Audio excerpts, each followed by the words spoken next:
வணக்கம். செல்வகுமாரின் அதிகாலை வானிலை ஆய்வறிக்கை. அதிகாரப்பூர்வ வானிலை அறிக்கைக்கு இந்திய வானிலை ஆராய்ச்சித்துறை அறிக்கையை பார்க்கவும். 2026 ஜூன் 25 வியாழக்கிழமை அதிகாலை நிலவர வானிலை பதிவு. இன்றைக்கு 25ஆம் தேதி. நினைவிருக்கலாம், ஆந்திர பிரதேசம் மற்றும் ஒடிசா இடைப்பட்ட பகுதியில் காற்று சுழற்சி உருவாகி இருக்கிறது. அதே போல கேரள கடலோரத்திற்கு அதன் மூலமாக தென்மேற்கு பருவ காற்று வலுவாக நுழைய இருக்கிறது. இன்று முதல் மும்பை உள்ளிட்ட பகுதிகளிலும் கனமழை பிடிப்பு பொழி இருக்கிறது. ஒரே ஒரு கருத்தை மட்டும் சொல்ல விரும்புறேன். கடந்த 2-3 நாட்களுக்கு முன்பு மும்பையில வறட்சியை குடிக்க தண்ணீர் இல்லை என்ற செய்தி வந்து கொண்டிருந்தது. நேற்றைக்கு என்ன செய்தி வந்துச்சு? நேற்று முன்தினம் என்ன செய்தி வந்தது? மும்பையில் வெள்ளப்பெருக்கு. இப்படித்தான் நடக்கும் தலைகீழ் மாற்றம். ஆகவே எதையுமே நீங்கள் இப்படியே போகும், இதான் வெயில் காலம்தான், வெயில் தான், தண்ணியே கிடைக்காது, இப்படி எல்லாம் நீங்க நம்பவே நம்பாது. ஒன்னே ஒண்ணு சொல்றேன் உங்களுக்காக, எப்படி மும்பையை தலைகீழாக புரட்டி போட்டதோ அதே போல ஒட்டுமொத்த அரபிக்கடலோர மாநிலங்களுக்கும் மழை இருக்கிறது. இன்றைக்கு பாருங்க, கடந்த 2-3 நாட்களுக்கு முன்பு சென்னைக்கு மழை பெஞ்சது, மீண்டும் வெயில் அப்படின்னு வந்தோடனே மீண்டும் என்னாச்சு? எல்னினோ, சூப்பர் எல்னினோங்கிற தலைப்பை போட ஆரம்பிச்சுட்டாங்க 3 நாளா. இப்ப இன்றிலிருந்து சென்னைக்கு மழை பெய்ய போகுது. இன்றிலிருந்து சென்னை உள்ளிட்ட பல்வேறு மாவட்டங்களுக்கு, வட உள் மாவட்டங்களுக்கு எல்லாம் கனமழை காத்திருக்கிறது. அதே போல தென்மேற்கு பருவமழை 2 நாட்களுக்கு முன்பு லேசாக கேரளாவில் தொடங்கி லைட்டா சாரல் வர தொடங்கியது. தமிழ்நாட்டுக்குள்ள திருமூர்த்திக்கு சாரல் வந்தது, வால்பாறையில் சாரல் வந்தது. நீலகிரியில கடந்த 2 நாள் நேற்று முன்தினம் பார்த்திருக்கலாம், நீலகிரியில உதகையில வெள்ளப்பெருக்குங்கிற ஒரு செய்தி வந்திருக்கும், பாத்தீங்களா? ஆகவே இப்படித்தான் திடீரென்று கொட்டும். இன்றிலிருந்து மெல்ல தென்மேற்கு பருவமழை தீவிரமடையும். மெல்ல, வார்த்தையை பார்த்துக்கணும், மெல்ல, ஸ்லைட்டா. ஆக நேற்றைக்கு வந்த சாரலை விட இன்னைக்கு கொஞ்சம் சாரல் கூடுதலாகி இருக்கும். தொண்டாமுத்தூர்ல நேற்றை முன்தின சாரல், இன்னைக்கு சாரல் வரும். கொஞ்சம் கொஞ்சமா அப்படியே சாரல் அப்பாச்சி கொண்டு வரும். இன்றைக்கு சாரல்ல இருக்கக்கூடிய ஈரப்பதம் வெப்பசலன மழைப்பிடிப்பை ஏற்படுத்தும். வடகடலோர மாவட்டங்கள், வட உள் மாவட்டங்கள்லையும் மலை மறைக்கக்கூடிய பகுதியாம் ஈரோடு தொடங்கி, அதாவது நீலகிரி மாவட்ட கிழக்கு பகுதி தொடங்கி சென்னை, திருவள்ளூர், செங்கல்பட்டு வரைக்கும், கடலூர் வரைக்குமே, மயிலாடுதுறை வரைக்கும்.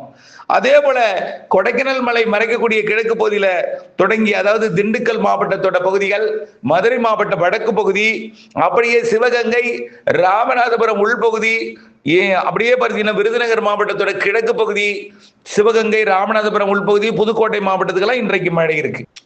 இதுல கனமழை இருக்கு.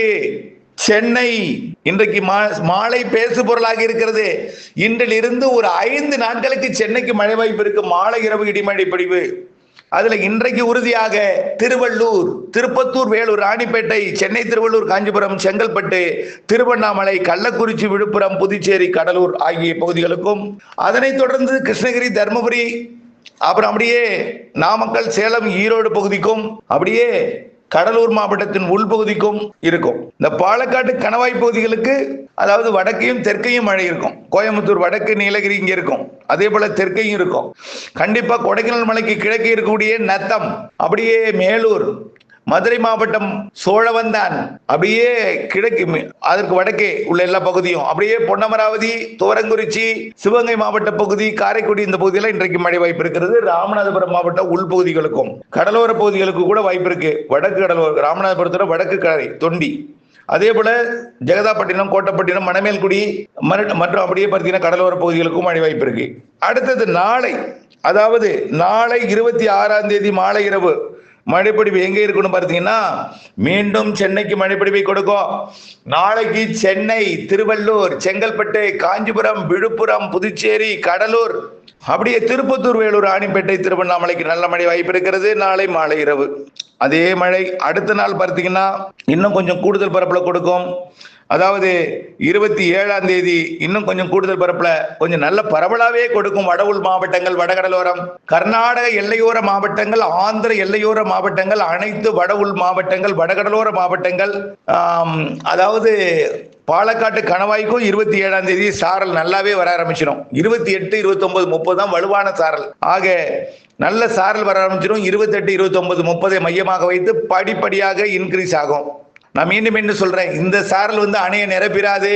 அணைக்கு கூடுதல் நீர் வரக்கூடிய மழை ஜூலை 15க்கு மேல் ஆகஸ்ட் 10 வரையும், அதை விட கூடுதல் மழை பொழிவு கொடுக்கக்கூடியது ஆகஸ்ட் 15 ஆகஸ்ட் 31 வரைக்கும். புரியுதுங்களா? செப்டம்பர் அக்டோபர் நிறைய மழை சொல்லியிருக்கிறோம். இப்போ பொய்ப்பது போல் இருக்கும், எல்லினோ வாட்டுவது போல் இருக்கும், உங்களை மனதை ஒரு குழப்பத்தை ஏற்படுத்தும். நல்லா புரிஞ்சுக்குங்க. எப்பொழுதுமே ஆகஸ்ட்ல தான் மழை பெஞ்சிருக்கு. நான் ஏன் சார் இதை தினம் சொல்லிட்டு இருக்கீங்க அப்படின்னு கேட்கலாம். தினம் எனக்கு கால் வந்துட்டே இருக்கு.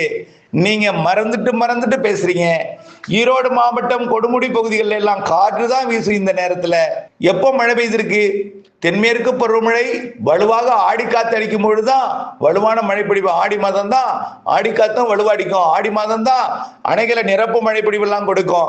அதுக்காக நான் ஆடிக்கு போயிட்டீங்களே விட்டுட்டு இப்ப ஜூன் நேரம், ஜூலை நேரம், ஆகஸ்ட் போயிட்டாரு, ஆடி 18க்கு போயிட்டாப்ல அப்படிங்காதீங்க. அப்படி கிடையாது.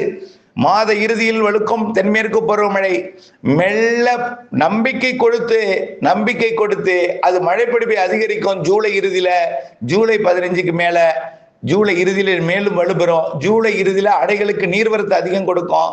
ஆகஸ்ட் 15க்கு மேல உபரி நீர் திறக்கும் அளவிற்கு கர்நாடகாவில் இருந்து தண்ணீர் வரும். ஆகவே அப்ப கர்நாடகாவில் இருந்து மட்டுமல்ல, பவானி சாகர் நீர்பிடிப்பு பகுதிகள், பரம்பிக்குளம் நீர்பிடிப்பு பகுதிகள், அதாவது சோலையாறு, அப்படியே முல்லை பெரியார் அணைக்கட்டு பகுதி, கன்னியாகுமரி, திருநெல்வேலி, தென்காசி அணைகள்லாம் கிட்டத்தட்ட நிரம்பி இருக்கு. ஆகவே உபரி நீர் திறக்கும் அளவிற்கு கண்டிப்பாக அதெல்லாம் முன்கூட்டியே நிரம்பும் ஜூலை இறுதியிலேயே. ஆகவே கண்டிப்பாக இன்றிலிருந்து உங்களுக்கு ஓரளவிற்கு இந்த மாத இறுதி நாட்கள் நம்பிக்கை வரும். ஜூலை 15க்கு மேல் நிறைய நம்பிக்கை வரும். நம்பிக்கை என்ன? நம்பிக்கை முழுதா கிடைக்கிறோம். ஜூலை 15க்கு மேல ஆகஸ்ட்ல அப்பா அப்படின்னு பேசு பொருள் ஆயிடும். எல்லினோ மழை பெய்யாது, நாங்களே பெய்யுதே இவ்வளவு, அப்போ எதுவும் நடக்கலாம் என்று அப்படியே விவாத மேடையாக மாறிவிடும். ஆகஸ்ட் இறுதி, செப்டம்பர் அக்டோபர் சுத்தமாவே எல்லினோ காலம் போலயே தெரியாது. ஜூன் ஜூலைல, ஏப்ரல் மே மாதம், ஜூன் மாதத்துல பெய்த சொல்லப்பட்ட அந்த கருத்துக்கள்லாம் பொய்க்கும் வகையில செப்டம்பர் அக்டோபர் இருக்கும். செப்டம்பர் தென்மேற்கு பருவமழை, வெப்பச்சலன இடிமழை பொழிவு, தென்மேற்கு பருவமழையும் பெய்யும். அக்டோபர் வடகிழக்கு பருவமழை போலவே ஆந்திர கரையோரத்தில் உருவாகக்கூடிய காற்று சுழற்சி தாழ்வு நிலைகள் காரணமாக அக்டோபர் 18 வடகிழக்கு பருவமழை தொடக்க முதலே வலுவாக இருக்கும்.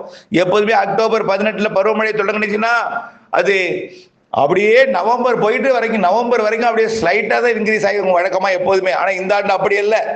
தொடக்கமே வலுவா இருக்கும்.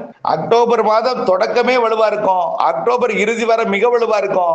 நவம்பர் டிசம்பர் மிகவும் வலுவா இருக்கும். இடைவெளியும் இருக்கும். இடைவெளி இல்லாம இருக்காது. இடைவெளி இருக்கும். பெய்யும் போது வலுத்து இருக்கும். சிஸ்டம் வரும்போதெல்லாம் கொட்டி தீர்க்கும். ஒரு சிஸ்டத்துக்கும் இன்னொரு சிஸ்டத்துக்கும் இடைவெளி இருந்தாலும் அதுவும் குழப்பமான வானிலை எல்லாம் இருக்கும். சிறு நிகழ்வும் நிறைய மழை தரும். நம்ம ஏற்கனவே சொல்லிட்டு இருக்கோம். பொங்கல் வரை மழை இருக்கு இந்த வருஷமும். ஆகவே நாம இந்த பல்வேறு இந்த எல்னினோ, சூப்பர் எல்னினோ அப்படிங்கிற உலக வானிலை நிறுவனம், இந்திய வானிலை ஆய்வு நிறுவனம், பல்வேறு உலகத்திலிருந்து வரக்கூடிய பல்வேறு தகவல், அதிலிருந்து மாதிரி வரைபடங்கள், அந்த சிகப்பு கலர் வரைபடம், இதெல்லாம் உங்களை கடுமையாக ஒரு மனவேதனை ஏற்படுத்தி இருக்கிறது. நல்லா தெரியுது. பெய்யாதான்னு நிறைய பேரு லேண்ட் எல்லாம் வித்தரலாமாங்கிற சூழ்நிலையில கால் பண்ணிட்டே இருக்கீங்க. நிறைய தயவுசெய்து சொல்ல புரிஞ்சுக்கிங்க. இந்த வருடம் தாமதமாக மழை பொழிவு தொடங்கும். கடந்த வருடம் முன்கூட்டிய மழை பொழிந்தது. இந்த வருடம் வழக்கமான நேரத்துல தான் பெய்யும். இன்னைக்கு வரைக்கும் 60% மேலதான் தென்மேற்கு பருவமழை பெஞ்சிருக்கு. ஆனால் கன்னியாகுமரி, திருநெல்வேலி, தென்காசி மாவட்டத்தில் அதிகம் பெஞ்சிருக்கு. பாலக்காட்டு கணவாய்க்கு வரல, நீலகிரியில குறைவா பெஞ்சிருக்கு. ஆனால் எப்பொழுது இங்கே பெய்யும் அங்க பெய்யாது. இப்ப அங்க பெஞ்சிருக்கு, இங்க பெய்யல. மும்பைக்கு வறட்சின்னு சொன்னாங்க, வெள்ளம் ஏற்பட்டிருக்கு. நீலகிரியில ஒரே நாள் உதகமண்டலத்தில் வெள்ளப்பெருக்கு ஏற்படுத்தியது. திடீரென்று 4 நாள் மழையே போதுங்க. அணைகளை, கர்நாடக அணையெல்லாம் நிரப்பதுக்கு ஒரு 4 நாள் ஒரு செட்டிங் வந்தாலே போதும். ஆகவே பெரிய அது கிடையாது. ஆகவே 49 டிஎம்சி தான் கர்நாடகாவோட அணையோட முழு கொள்ளளவு. இப்பவே 15 டிஎம்சி இருக்கு. இன்னொரு 25 டிஎம்சி இருந்தாலே நிரம்பிடும். 25 டிஎம்சிங்கிறது ஒரு 50,000, 1,00,000 கண்ணாடி ஒரு 4 நாள் வந்தாலே நிரம்பிடும். ஆகவே தயவு செய்து புரிஞ்சுக்கிங்க. சிஸ்டம் செட் ஆகும், நல்ல மழை தரும். மீண்டும் ஒரு முறை சொல்றேன், இன்றிலிருந்து மெல்ல சாரல் வர தொடங்கும். கேரளாவோட நல்ல மழை தொடங்கும். தமிழ்நாட்டுக்குள் சாரல் வரும். மேற்கு தொடர்ச்சி மலைக்கு வரக்கூடிய 27, 28, 29, 30 நல்ல மழை தரும். அப்படியே சாரல் வரும். தமிழ்நாட்டில் சென்னை உட்பட இன்றிலிருந்து மாலை இரவு இடிமழை பொழிவு கொடுக்க போகுது. நாளைக்கு மேலும் கூடுதல் பரப்புல வடகடலோரம், வடபுல் பகுதிகளில், அப்படியே தென் மாவட்டங்கள்லையும் ஆங்காங்கே மழை இருக்கும். நாளைய மறுநாள் இன்னும் பரவலாக, அதாவது 28, 29, 30 எல்லாம் வட உள் மாவட்டங்கள்ல, மேலும் பரவலாக கர்நாடக எல்லையோரம் தொடங்கி திருச்சி வரைக்கும், ஆந்திர எல்லையோரம் தொடங்கி டெல்டா வரைக்கும் இந்த மாத இறுதி நாட்கள்ல வெப்பச்சலன இடிமழை பொழிவு, தென்மேற்கு பருவமழை இணைந்த மழை பொழிவு இருக்கிறது என்பதையும், வெப்பம் தனியே இருக்கிறது என்பதையும் தெரியப்படுத்த விரும்புகிறேன். பொறுத்திருந்து பாருங்கள். இன்றிலிருந்து படிப்படியாக வெப்பம் தனியும், மேகமூட்டங்கள் கூடும், மழை பொழிவு கூடும். மாலை இரவு இடிமழை பொழிவு வங்கக்கடலோரமும் வட உள் மாவட்டங்களுக்கும் கர்நாடக ஆந்திர எல்லையோர மாவட்டங்களுக்கும் கொடுக்கும். தமிழ்நாட்டில் மேற்கு தொடர்ச்சி மலைக்கு மெல்ல சாரல் வர தொடங்கும். மாத இறுதியில் வலுக்கும். ஜூலை 15க்கு மேல் மேலும் வலுக்கும். ஆகஸ்ட் 15க்கு மேல மேலும் வலுக்கும். செப்டம்பர் அக்டோபர் நிறைய மழை. அக்டோபர் 18க்கு மேல் வடகிழக்கு பருவமழை, சிறப்பானதொரு மழை, நிறைய மழை. ஆகவே மழை நீரை சேகரிக்கணும். நாம நினைக்கும் பொழுது மழை பெய்யாது. ஆகவே கைவசம் நீர்த்தேக்கி கவலை இல்லாமல் விவசாயம் செய்ய, வடகிழக்கு பருவமழை காலத்து மழைப்பொழிவை அப்படியே சேமிக்க பண்ணை குட்டைகளை அமைப்போம். இருக்கும் பண்ணை குட்டைகளை ஆழப்படுத்துவோம், அகலப்படுத்துவோம், கரைகளை வலுப்படுத்துவோம். இணைந்தே இருப்போம். அப்டேட்ஸுடன் நன்றி.